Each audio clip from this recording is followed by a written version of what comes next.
মধ্যে প্রেমের নদী। আমি আপনার কাছে প্রশ্ন করি, মধ্যে যে প্রেমের নদীটা, এই নদীর পানির রংটা কি? শুধু এই জিনিসটা দাও।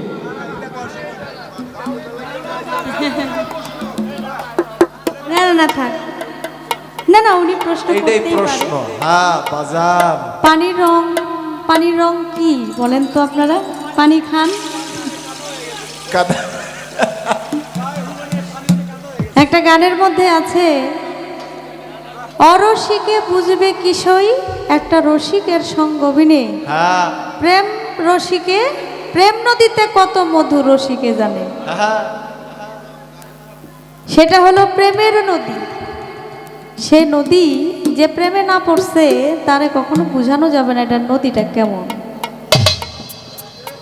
বাউল আবেদ আলী সরকার সাধক ছিলেন, তিনি লিখেছেন তার ভালোবাসার, তার মুর্শিদকে নিয়ে, বন্ধুর বাড়ি আমার বাড়ি মধ্যে প্রেমের নদী, উইরা যাইতে দেয় না পাখারে বাদি দারুণ বিধি। প্রেমের ব্যাখ্যা দিলে কখনো শেষ হবে না।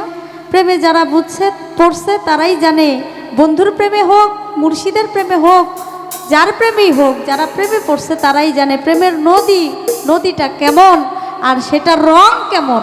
এটা রং কখনো বলে কখনো বোঝানো সম্ভব না।